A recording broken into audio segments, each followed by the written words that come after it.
நலம் காக்கும் ஸ்டாலின், உங்கள் குடும்பத்தின் நலன் அரசின் பொறுப்பு. ஆம்பூரில் 2015ஆம் ஆண்டு போலீஸ் விசாரணைக்கு சென்றவர் உயிரிழந்ததால் ஏற்பட்ட கலவரம் தொடர்பாக 191 பேர் மீது வழக்கு. முன்னெச்சரிக்கையாக 1000 போலீசார் குவிக்கப்பட்ட நிலையில் வழக்கின் தீர்ப்பு 28ஆம் தேதி வழங்கப்படும் என அறிவிப்பு.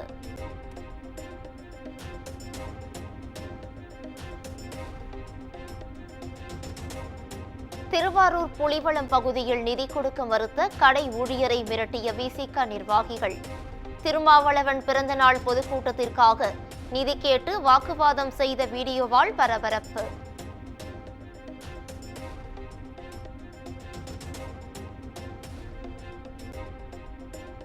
விஜயகாந்த் சிரஞ்சீவிக்கு ஏற்பட்ட நிலைதான் தாவேகா தலைவர் விஜய்க்கும் ஏற்படும். தமிழக காங்கிரஸ் கமிட்டி தலைவர் செல்வ பெருந்தகை மறைமுகமாக குற்றச்சாட்டு.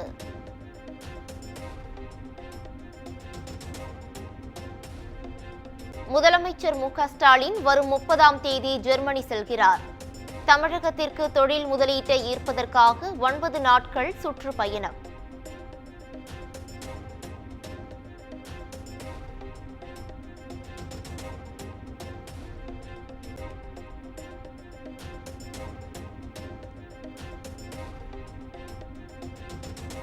கோவை மதுக்கரை அருகே 2000 கிலோ ஜெலட்டின் வெடிப்பொருட்கள் பறிமுதல். கேரளாவுக்கு சட்டவிரோதமாக கொண்டு செல்லப்பட்டதா என லாரி ஓட்டுநர் சுபேரை பிடித்து விசாரணை.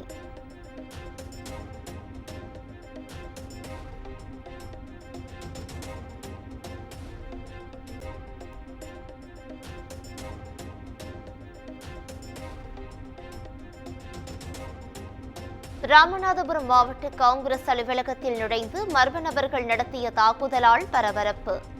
அலுவலகத்தின் 4 மூலைகளிலும் எலுமிச்சம் பழத்தை வைத்து சென்றதால் காங்கிரசார் அதிர்ச்சி.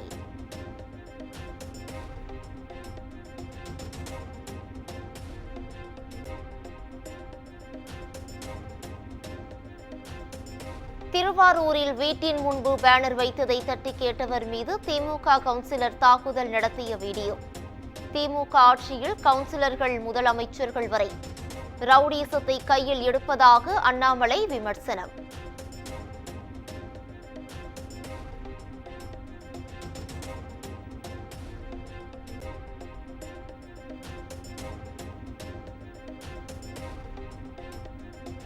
சென்னையில் ஆபரண தங்கம் சவரனுக்கு 400 ரூபாய் உயர்ந்து 74,840க்கு விற்பனை.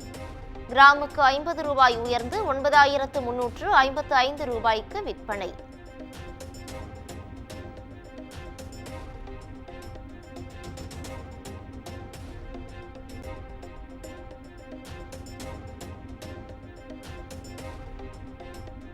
கிளாம்பாக்கம் பேருந்து நிலையத்தில் ஆம்னி பேருந்துகளில் கூடுதல் கட்டணம் வசூல். விநாயகர் சதுர்த்தி விழாவை கொண்டாட சொந்த ஊர் செல்லும் பயணிகள் குற்றச்சாட்டு.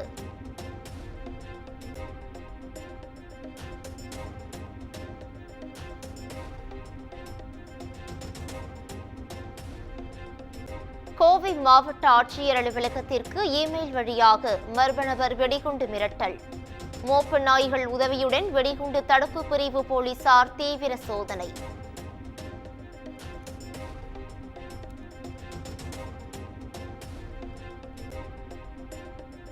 உயர்நீதிமன்ற தடையை மீறி குருவாயூர் கோவில் குளத்தில் இளம் பெண் ரீல்ஸ் எடுத்த விவகாரம்.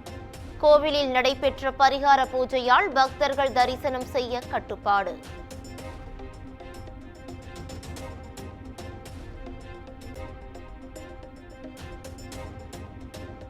ஜவுளி மற்றும் அனைத்து உணவுப் பொருட்கள் மீதான ஜிஎஸ்டி வரியை 5% வரம்பிற்குள் கொண்டுவர திட்டம். சிமெண்ட் மீதான வரியை குறைப்பதுடன் தனிநபர் இன்சூரன்ஸ் மீதான வரியை ரத்து செய்யவும் ஜிஎஸ்டி கவுன்சில் ஆலோசனை.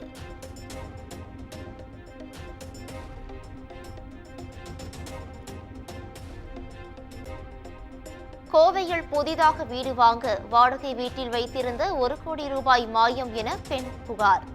வீட்டில் ஆள் இல்லாதபோது பணத்தை திருடிய வீட்டின் உரிமையாளரை கைது செய்தது போலீஸ்.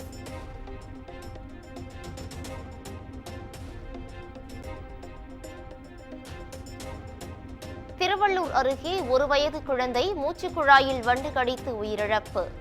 வீட்டில் விளையாடிய போது தரையில் இருந்த வண்டை எடுத்து விழுங்கியதால் விபரீதம்.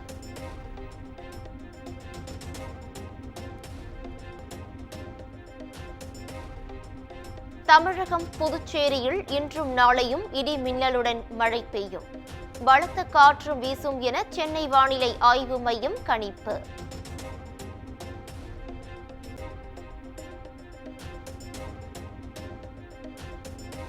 நெல்லையில் அறுவை சிகிச்சை முடிந்த 2 நாளில் புதிதாக பொருத்தப்பட்ட கிட்னி அழுகியதாக கூறி அகற்றம்.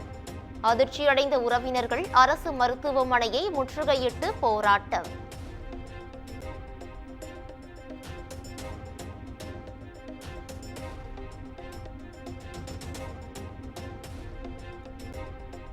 திண்டுக்கல் நத்தம் அருகே கூடுதல் பேருந்து இயக்க கோரி அரசு பேருந்தை சிறைப்பிடித்து மாணவர்கள் சாலை மறியல்.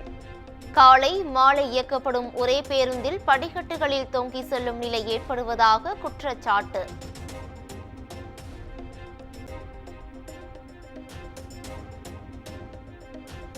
அரசு மற்றும் தனியார் சேவைகளை பெறும்போது ஓடிபி பெற தடை கோரிய வழக்கு தள்ளுபடி. முறைகேடுகள் நடைபெற்றால் வழக்கு தாக்கல் செய்யலாம் என கூறி உயர்நீதிமன்ற மதுரை அமர்வு உத்தரவு.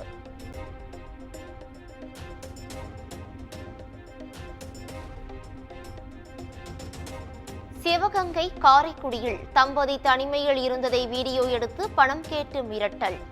3 லட்சம் ரூபாய் கேட்டு மிரட்டிய சித்த மருத்துவர் உட்பட 4 பேர் கைது.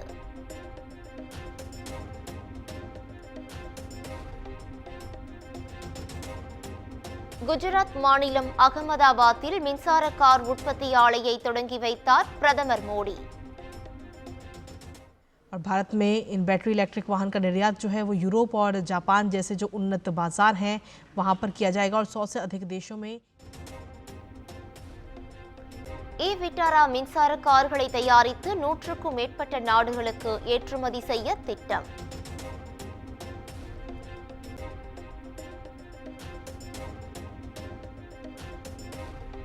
இரண்டு நாள் பயணமாக செப்டம்பர் 2ஆம் தேதி தமிழகம் வருகிறார் குடியரசுத் தலைவர் திரௌபதி முர்மு.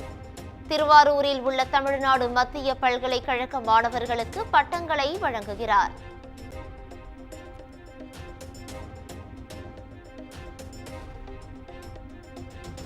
குறுகிய காலத்தில் பட்டம் மற்றும் பட்டய படிப்புகளை வழங்குவதாக வரும் விளம்பரங்களை நம்ப வேண்டாம். அங்கீகாரம் பெறாமல் இயங்கும் போலி கல்வி நிறுவனங்கள் மாணவர்களை ஏமாற்றி வருவதாக யுஜிசி எச்சரிக்கை.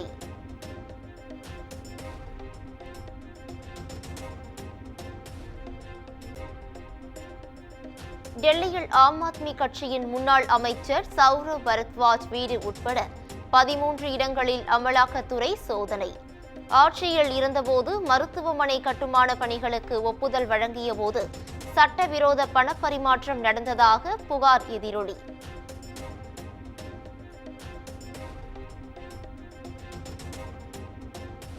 ரஷ்யாவுக்கு அழுத்தம் கொடுக்கவே இந்தியா மீது 2வது கட்டமாக வரி விதிக்கப்பட்டது.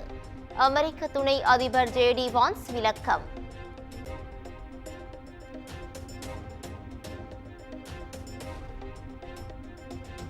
இந்தியா பாகிஸ்தான் இடையே போரை நான் தடுக்காவிட்டால் அணு ஆயுத போராக மாறியிருக்கும். அமெரிக்க அதிபர் டிரம்ப் மீண்டும் சர்ச்சை பேச்சு. நலம் காக்கும் ஸ்டாலின், உங்கள் குடும்பத்தின் நலன் அரசின் பொறுப்பு.